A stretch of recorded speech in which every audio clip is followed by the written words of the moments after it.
Hello, everybody. How you guys doing today? I hope you're doing well. I really do. Welcome to the Bible, block by block. Today is day 367. For day 367, we're going to be reading Marriage Duty of the Surviving Brothers. That is Deuteronomy 25, verse 5 till 10. As always, if you guys like what I'm doing, like, share, subscribe, follow, put on notification. Let us begin. Our Father in heaven, holy is your name. Your kingdom come, your will be done on earth as it is in heaven. Give us this day our daily bread. Forgive us our debt as we forgive our debtor. Do not lead us into temptation, but deliver us from the evil one. For your kingdom and your glory and your honor is forever and ever. Amen.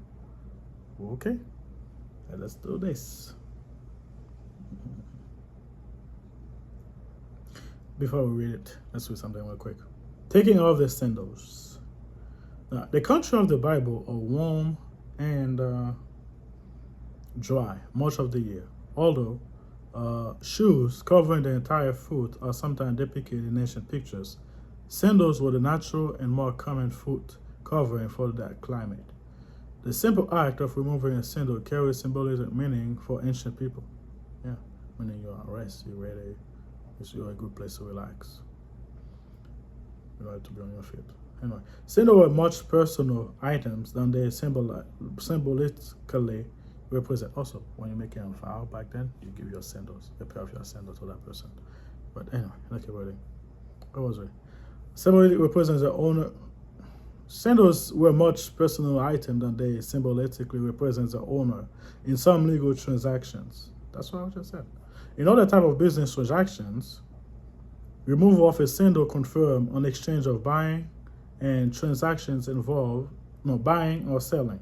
Such as exchange could even include the acquisition of a wife.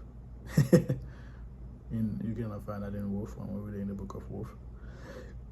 Yet a different legal transaction involved the breakdown of family and social obligations. A woman had a right to bear children to her deceased husband.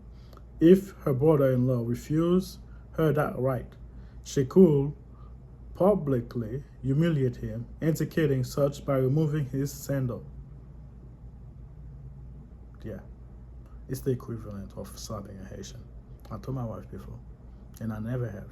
I told my wife, I will never lay a hand on you. You don't have to ever worry about that. Which, thank God, and I don't plan on ever, never have, never even come close to it.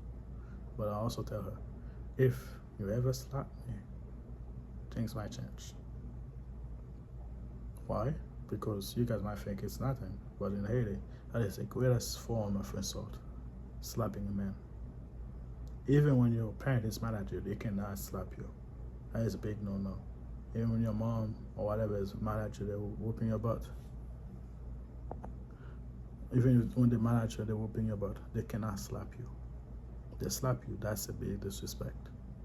So I told her, don't ever. I know here in the United States, it's a norm. Women slap men all the time. In my country, we don't do that. You slap somebody in the face. That is the greatest form of disrespect. They'll see you, even you, worse than a dog. So that's basically the same thing here. A woman removing your shoes, your sandal, is one of the greatest forms of disrespect. Again, you guys, United States, if I say it as that, I mean, I understand how that is, but yeah. So I understand.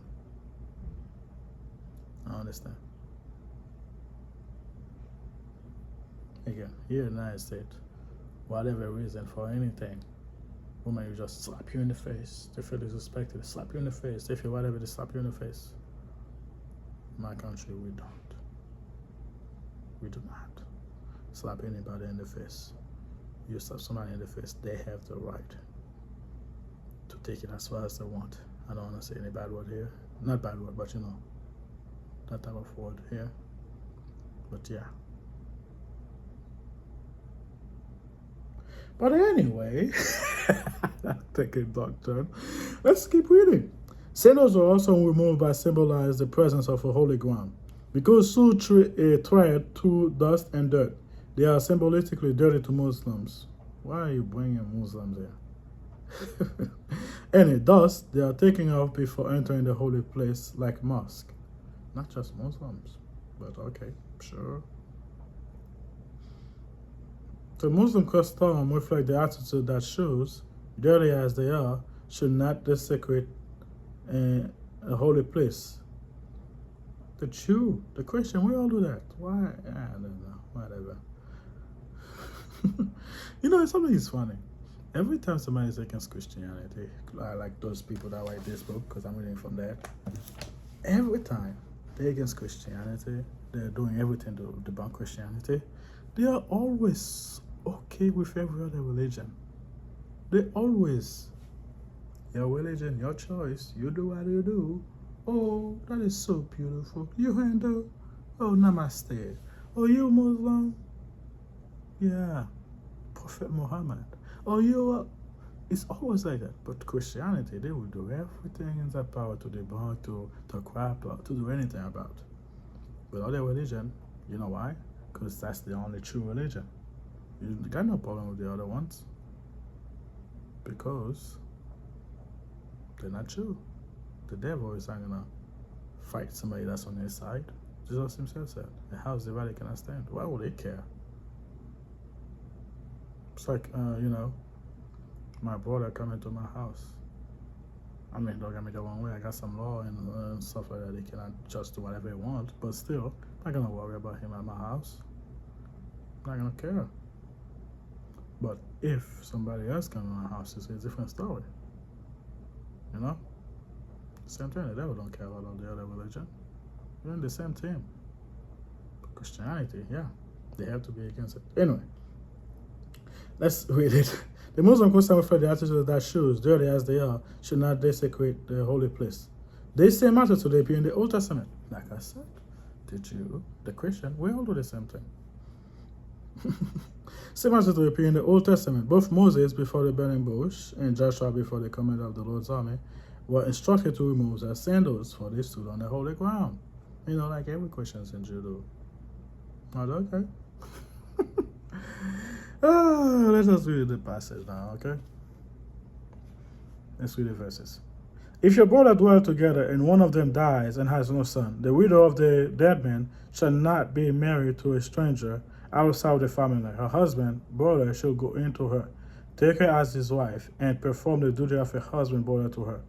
And it shall be that the firstborn son which she bare will succeed in the name of his dead brother.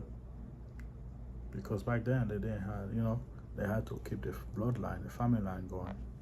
That was the thing. So they had to keep the family line going, the bloodline going. That his name may not be blotted out of Israel. Yep. Keep the tribe going. But if the man does not want to take his brother's wife, then his brother's wife go up to the gate of the elders, meaning in front of everyone, the most important people, the leaders and all that stuff, and say, my husband, brother, refused to raise up a name to his brother in Israel. He will not perform the duty of a husband, brother. Then the elder of his city shall call him and speak to him. But if he stand firm and say, meaning they should try to convince him, and say, I do not want to take her, then his brother's wife shall come to him in the presence of the elders, removing his sandal from his foot, spit in his face, form of disrespect. And answer and says, so shall it be done to the man who will not build up his brother's house.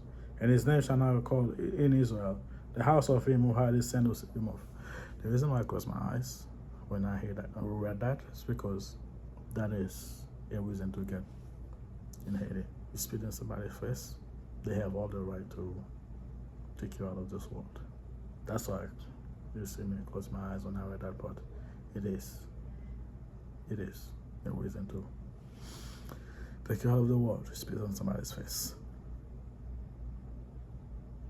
Anyway, I keep going dark. Anyway, pray for me, I'll pray for you. I will see you guys next time. Bye.